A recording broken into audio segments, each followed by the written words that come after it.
Eshima, votre magazine qui bat au rythme de l'actualité. Retrouvez la nouvelle édition. Exclusivité.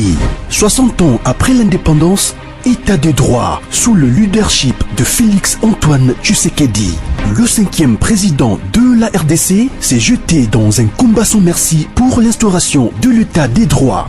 Contre vents et marées, Fachi Béton décide d'en finir avec une politique d'impunité. Félix Antoine Tshisekedi, porte-étendard d'un avenir radieux pour la RDC, un plan quinquennal largement tourné vers l'amélioration de la situation globale des Congolais. La gratuité de l'enseignement de base, l'amélioration des relations diplomatiques, la sacralisation du Conseil des ministres, l'indépendance de la justice, le redressement de la RDC, focus. Au Katanga, le gouverneur Jacques Kiaboula construit les routes du Haut-Katanga pour relever le défi du social et du développement. Le but est d'inonder Lubumbashi et les autres centres urbains de produits agricoles tout en baissant leurs prix. D'un territoire à un autre, Jacques Kiaboula déploie énergie, volonté dans l'exercice de sa fonction. Découverte, nommé directeur général, Barnabé Mouakadi veut rendre la DGI plus performante. Dossier Eshima, l'église s'éloigne du milieu du village. Interview, porteur d'espoir dans la lutte contre Covid-19, grâce à l'Artemisia, le docteur Jérôme Mouniangui juge son expérience en RDC. Nation Covid-19. Le ministre de la Santé Eteni Longondo fait une mise au point sur la gestion de la prise en charge des malades. Loi des finances publiques 2020. Le VPM Jambo de Mayo atteint ses objectifs. Économie, jusqu'où ira les francs congolais? Culture, les tétélas, tradition et histoire. Retrouvez l'intégralité du magazine Eshima dans les kiosques.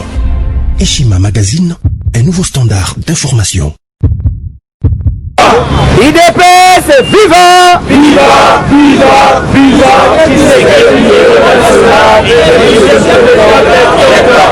Kombo ya héros national ekoki kozanga kombo wana yango ndi baboyaki biso tolela Tshisekedi toyango po tokunde Tshisekedi abalobi balingi bakunde na limete papa mbume beta mawa awa na ingénieur batoka ingénieur oyo alinga asala mozolo awo wana kimbuta lepo oyo yebi makambo yango te tuna biso bato ya 10e bokoloba nini awa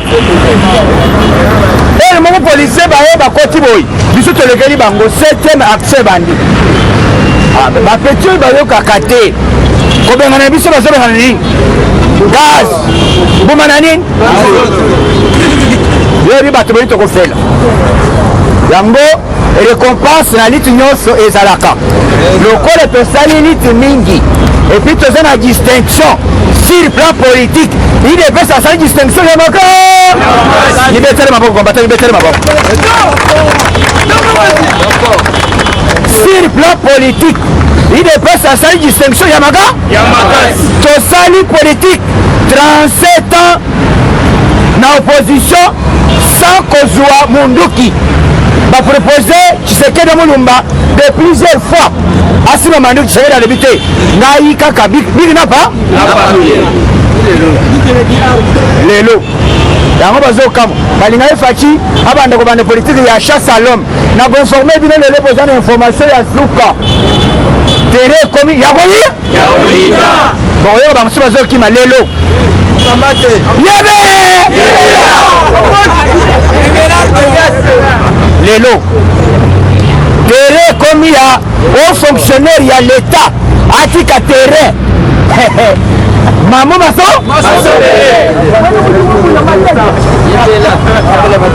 un fonctionnaire de l'État azoki ma terrain kolobaki bengo mpona biso ekozala bisengo mpona bango ekokoma bono sisi mebeloka nini tout à l'heure prestation ya serment tout à l'heure moi juge Kassongo je prends l'engagement devant Dieu et devant la nation. Nakosambisa bangombe.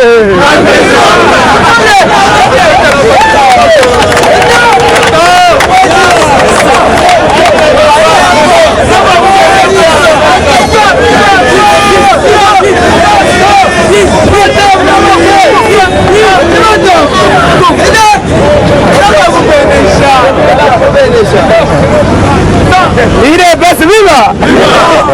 Il est best viva. Ongai Kasongo. Kasongo wa mwam. Bolo ero boye regretter nini. Ezali kambo ya tribalisme te. Nazo bisabino je vous informe. Les gens ont battu zone bo facha zone même boy. Non. Batu balingi droit lokole baluba bazalaki te. À l'époque. Et bien, ça y est, qui droit à battre Balouba. Non, non, minute, il va côté de l'institution. Moi, Kassom, devant Dieu, devant la nation, devant les chefs de l'État, je prends l'engagement d'arrêter les gens du FCC.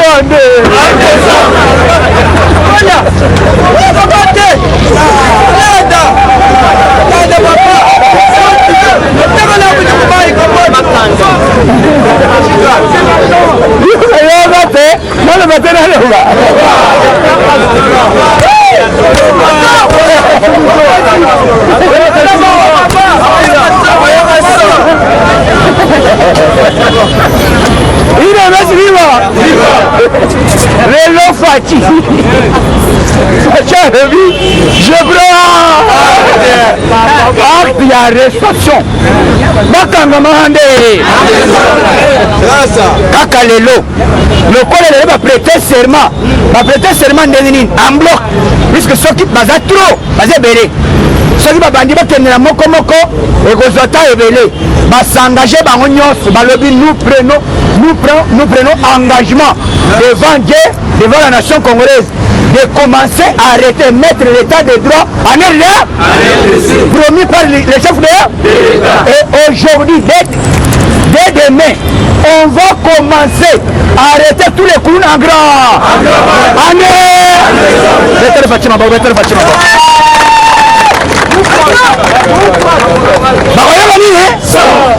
Bandeko bakombata ngai nalobaki oyo likambo yoko so kokota alimedia bokoyoka nini na mama tozoloba na bino naloba te naloba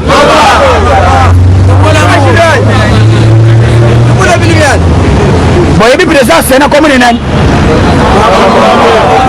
Tambwe wa mwamba wata komune ya mususu nani Alexis Tambwe Tambale na minito yo tilo musiza Tambwa kimi nani batalaloba Oyoka Tereko biba Tereko minute na minute tozole babo sur plan constitutionnel sur plan administratif soki Tambwe Mwambazalité ezali premier vice-président ya Sénat comment ne sami ba baliba weto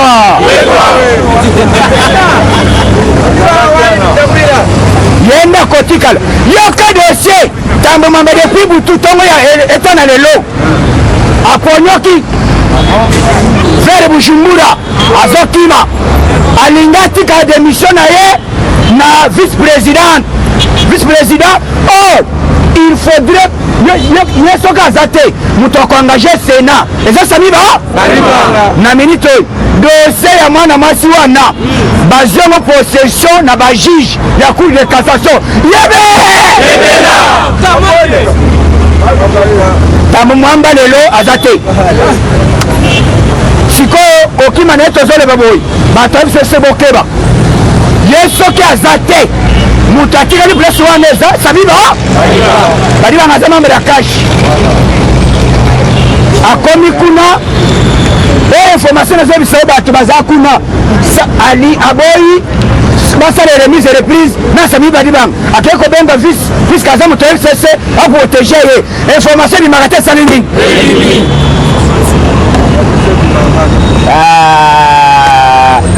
mpona nini azokima puisque lelo bazoprete serment na bajiji ya sika po bakanga bakuluna ande na vie oyo asente tamwamba asali nini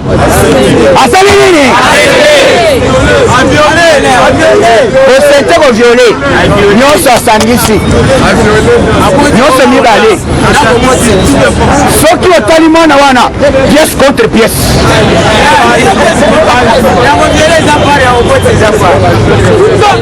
na libanzi nyonso mwana yatambo mwamba wata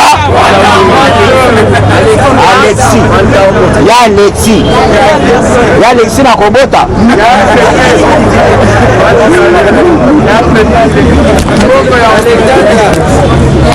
ya Alexandre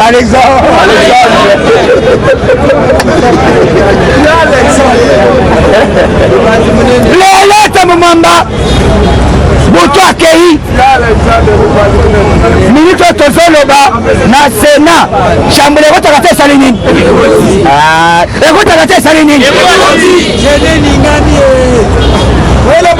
na minito oyo bana ya Kasai occidental Kasai central bendenge etikala bana ya komini moko bazobenga ngo Nganza balobi boye tokufi ebe moto abomi biso eza Shada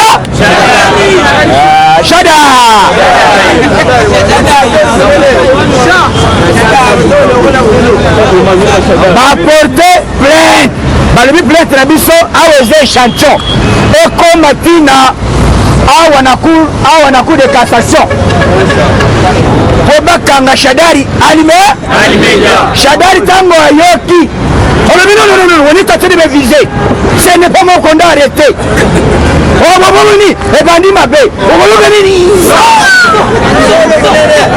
mama wata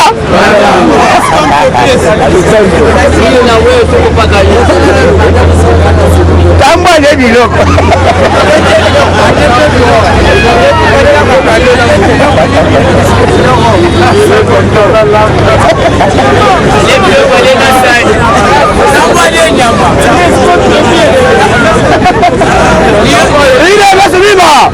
awa tozoloba nyonso aye biloko ande nazoyinaki koyeba te ke zemi ekoya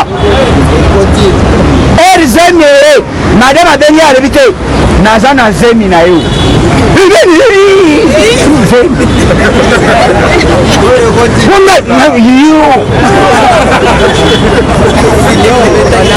akende boye mokolo ya kobota ezali nani tobota totala nani bakende koteste boye pièce contre pièce mwana ya mwasi me aza na libanda osobola bayasera bongo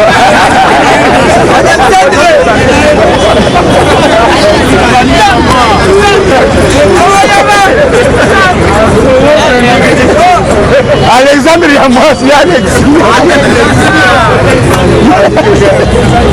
ile lotu viva ya Alexandre ya mwana mwasi Alexandre Alexi na Alexandre lebe Zambe mwamba ayebaki te bayebaki te badosie ekobima eza nzambe erakende kozemisa biso tozali naye etali coalition etali faci dossier na minute eza na cour de cassation au fonctionnaire de l'état bakotanga na baréputation wana te il faut adémissionner alimédia soki adémissionner et puis azala poursuivi na ndenge abebisi vi ya mwana mwasi wana azali akokangama mpe boloko ndenge kozala ya libela lobi ye le mokolo nini mokolo kamera akende na kuleka sasa lendi c'était hier non accueilli papa quelle est le démarche de Vital Kamerhe? Tu as demandé la liberté provisoire plusieurs fois. On refuse. Tu cherches au juste et quoi? C'est ça. asengi de kuna esimbi te alongo akei na cour de cassation nazosenda liberté provisoire d'abord na tribunal ya grande instance ya Gombe balobi petit wolo na minute oyo akei na cour de cassation alobi te répondre parce que soki cour de cassation répondre lobi na kamere na madame na ye ya na kwa nani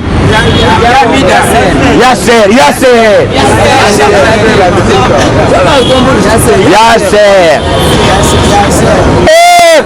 akoyoka lisusu te cour de cassation a rejeté en blanc nderi wana oyebiseke te sikoyo okoyaka nga lisusu nini puisque olobaki tozela namoni kaka natele kimia na oloko nani moto moko libanda po tozwa nani wosecour yebe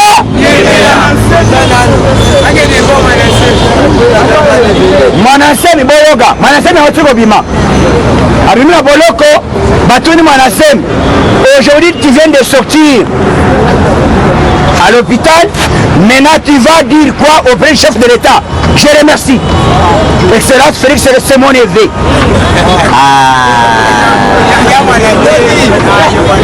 Mwanda semi mwanda wanse semi wa mwa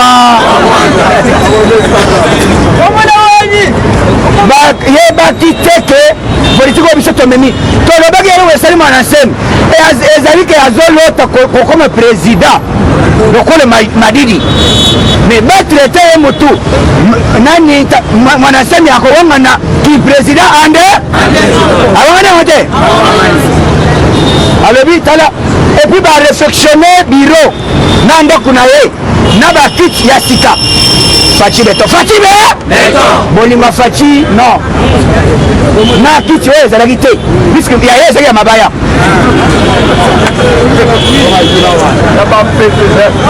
ya mabaya bazongiseli ye bori ya Mumbamba tout neuf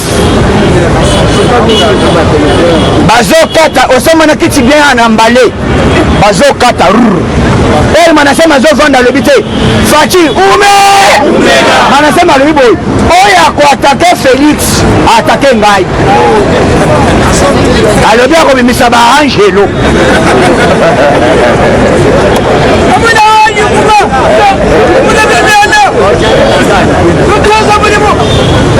IDPS viva voilà politique oyo biso tozosenga bakongolais bazali na posa Fachi akende na chasse à l'homme abanda kolanda bato akangakanga Fachi ayebaki alobaki ke il y aura un jour congolais muke akocomprendre ki ye Fachi bato bayebi Fachi eza pasteur ya Ghana alobi message nzambe alakisi ye na Afrique ekozala na sauveur ya Afrique Fachi eza sauveur ya Congo te sauveur ya Afrique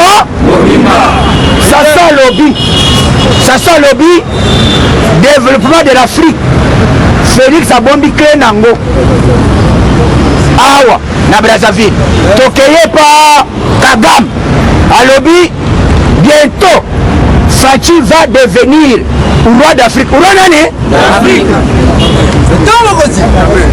Lelo tomoni tweet ya Ndeko Basile. Il fut le ministre de l'Intérieur à l'époque à Tita Lobi Boye. Moi je ne vois pas les élections en 2023. Je vois les élections en 2030. Fatile! Yako Kangaes. Dans la démocratie. Tozo na nini? Liberté d'expression. Si comme toi s'exprimer. Eza opinion na 2030.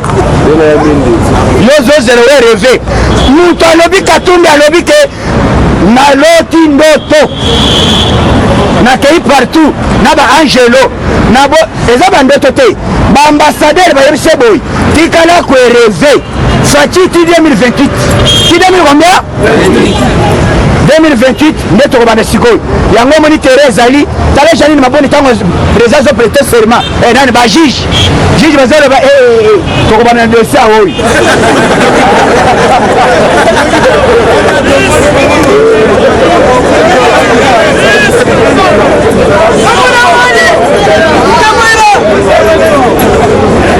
alebi surtout yo na bajipon na yo oyoka so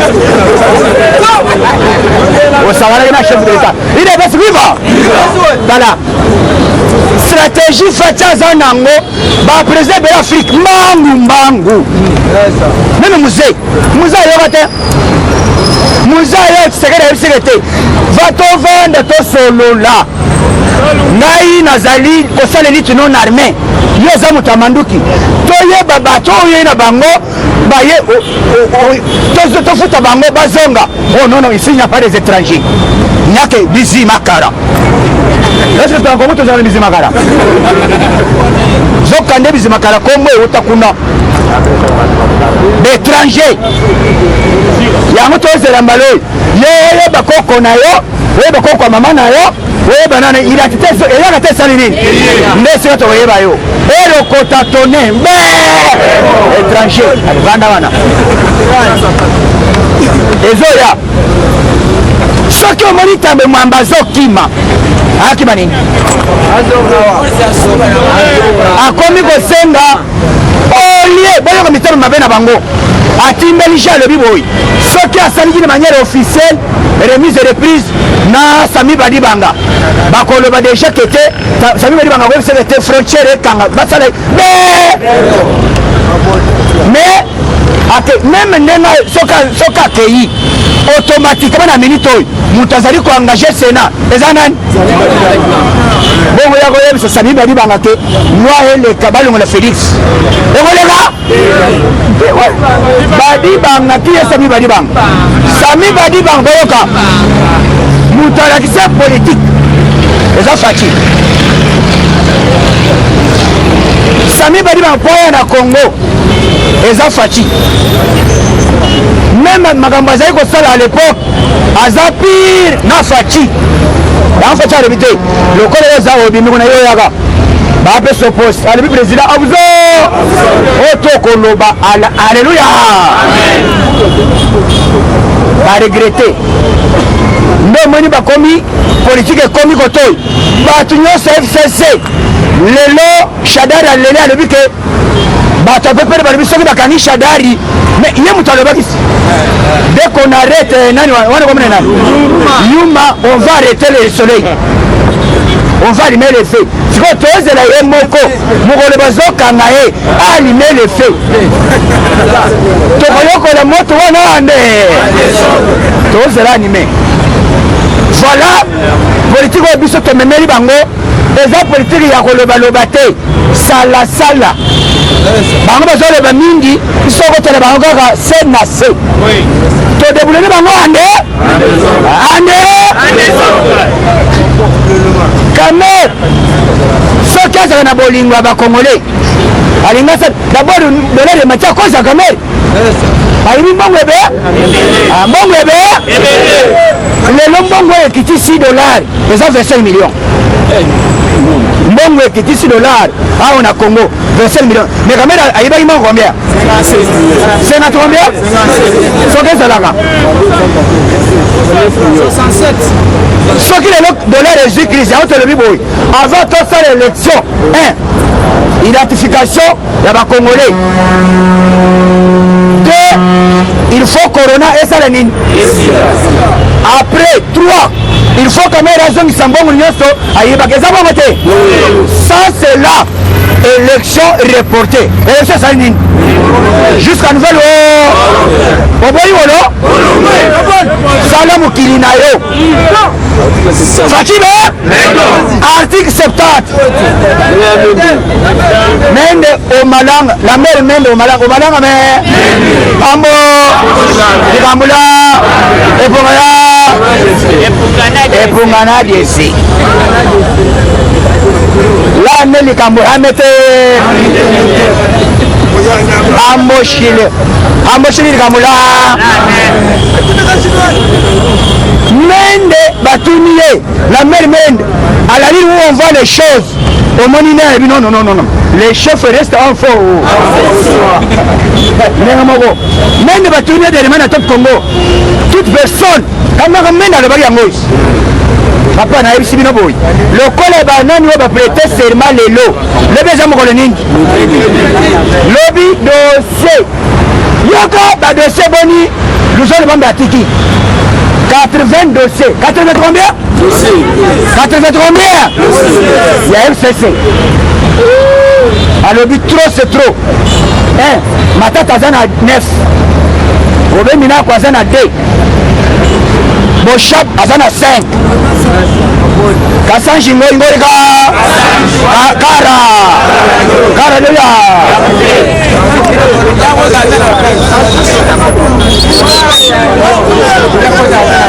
talaga radio mukoi eska radio mukoi kaza na volume makasi ka radio mukoi kazo beta lokola likelele kara facha za beto akonya biso d'abord ngai à partir d'aujourd'hui to ko attaquer ngoi Kasanji ande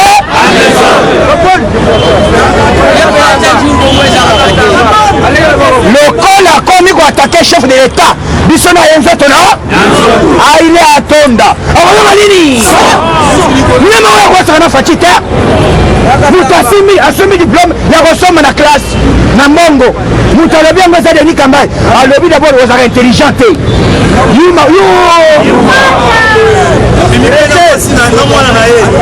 pour preuve moi Kasanji amileli biloko ya mwana na ye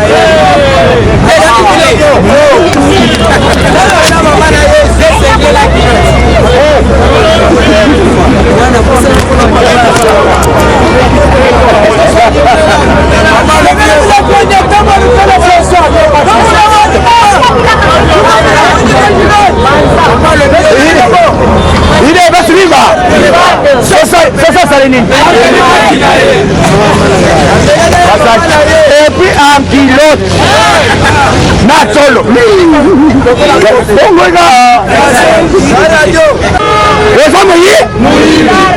Ndoki d'abord il n'est pas congolais makilana ya barwa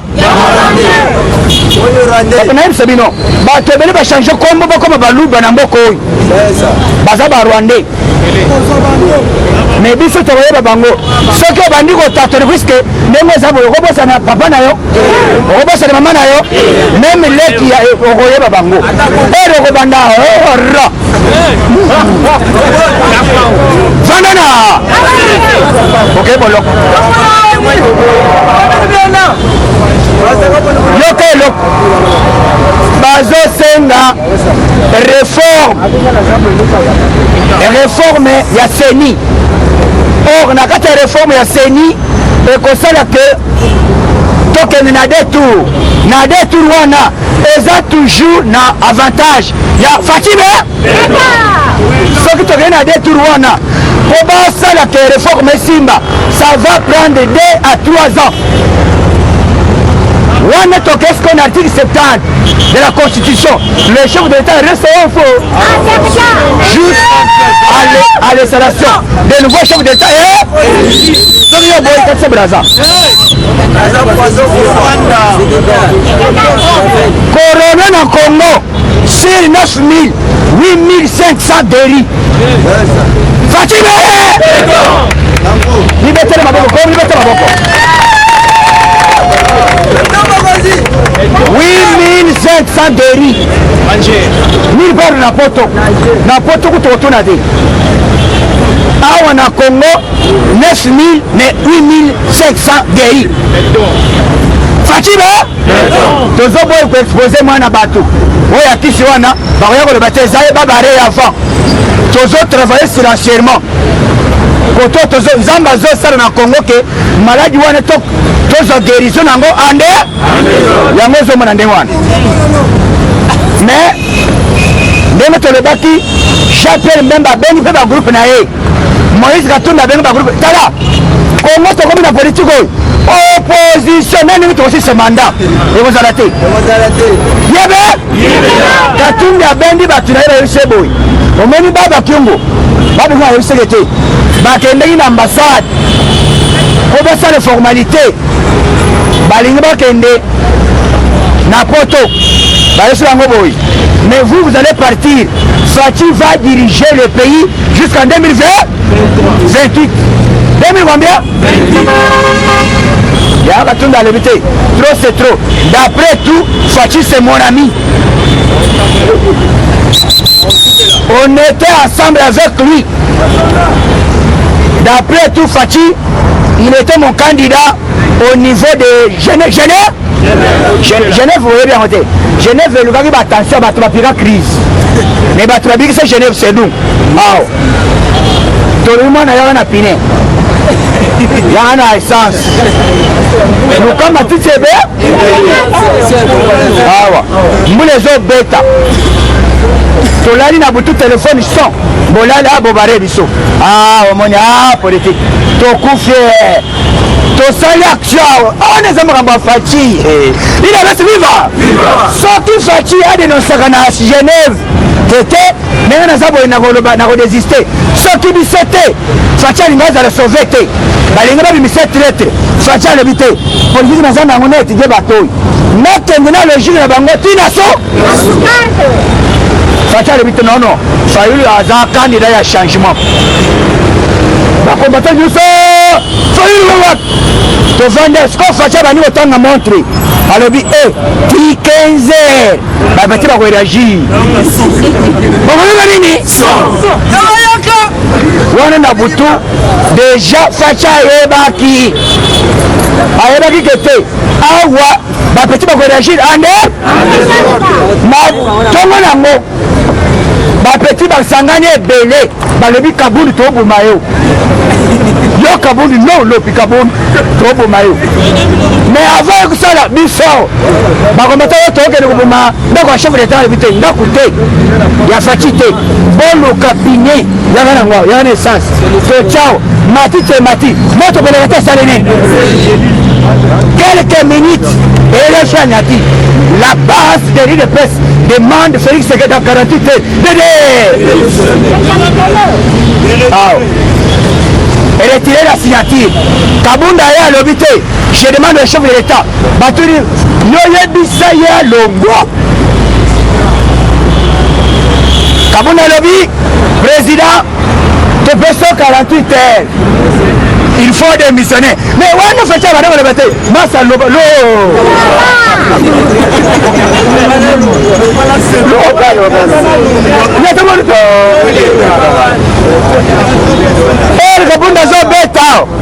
Fachi à Genève. Christian Sakon Ozawa. Massa Fongolet Topoko. Urgence, l'invité spécial. Félix Tshisekedi Tshilo. On a voté comme 15 heures. Si les candidats communs de l'opposition, Félix va retirer ou pas, vous allez connaître bientôt urgence. Félix 50 à Niak. Félix c'est une urgence. Flash. Félix Tshisekedi de presse. Bientôt il va s'annoncer. Vers 15 heures. Fachi a lobby nalo.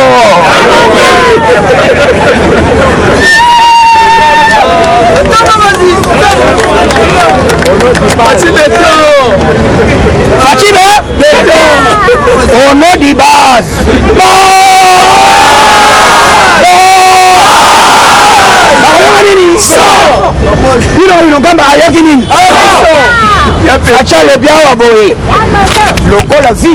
Bon, je l'avais fait au nom de la démocratie. Mais comme la base ne le fait pas, je déclare et je retire ma signature.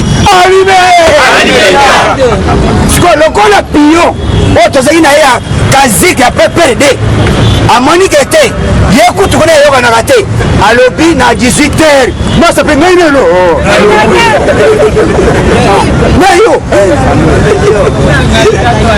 Voyez, Babiso.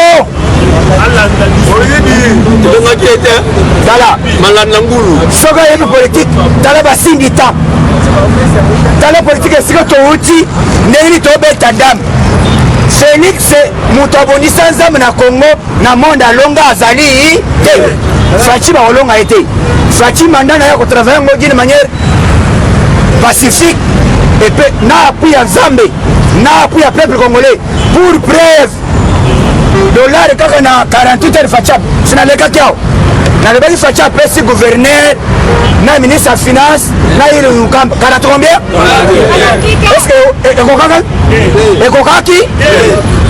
ekoki te na mbala moko gouverneur alobi boy on vient de déployer 25 millions de dollars pour acheter les francs congolais pour pas vendre les francs les hommes na sote so zokende bomutima lobite masa yo bomba dollar na franc na changer te wani za politique ya Fachi be dollar na minute lobi bako fixa ngo soki ba che 12 yo che 14 okaimaka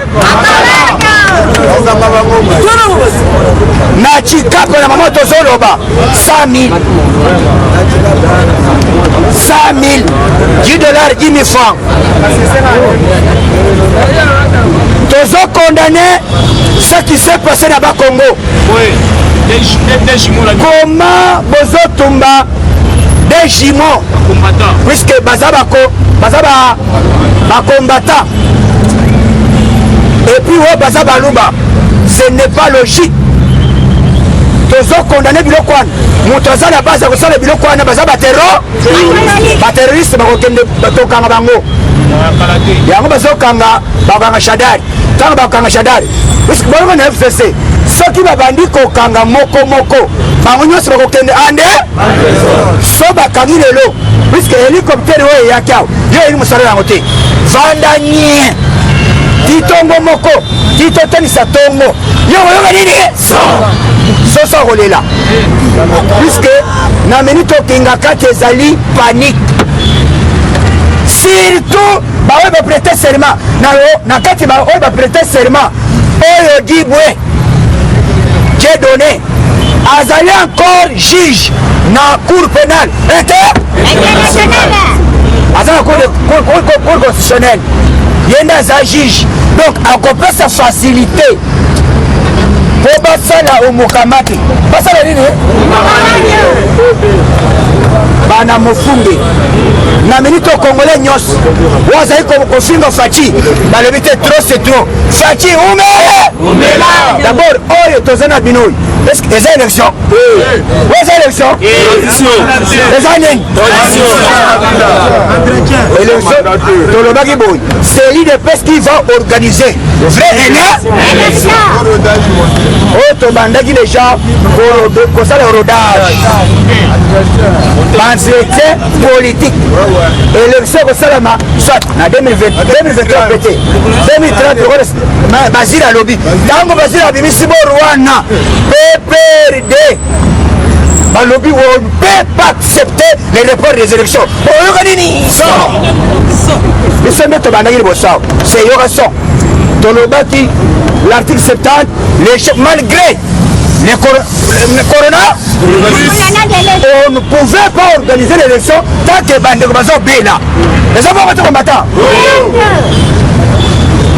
yango nasengi bino tozala soudé nauti kopesa bino information ke tambo mambo wata tambo ale tola mwesi za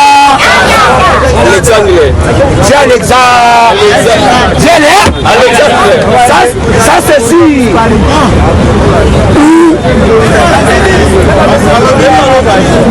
même balobi na bato na ye boye bino nyonso bosangana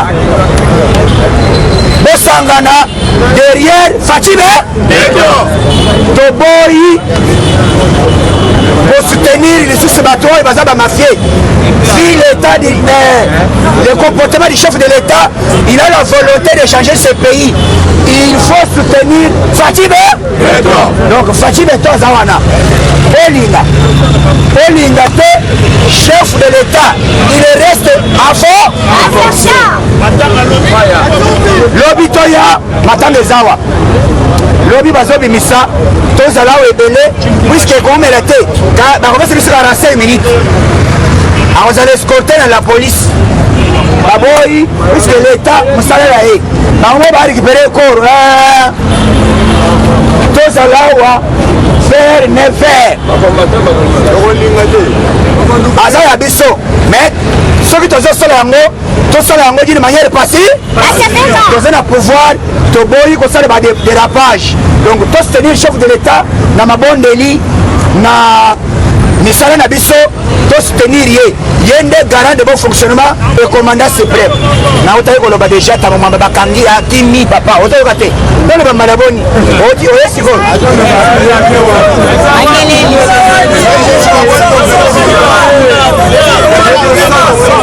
ya polarisation wana bakanai tozokanga déjà nalobi il est best vivant tozosenga moto akanda na Nzambe oyo etumaki Sodome Gomore oyo ezikisaki misala nyonso ya Satana etumba misala nyonso ya FCC ya lamuka ya bandongo na meso avant attendez kama maringi makende wapi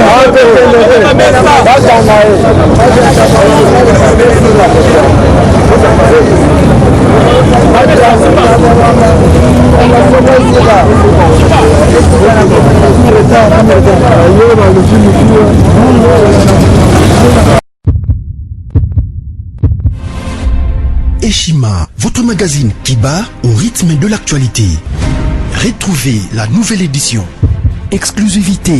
60 ans après l'indépendance, État de droit sous le leadership de Félix Antoine Tshisekedi.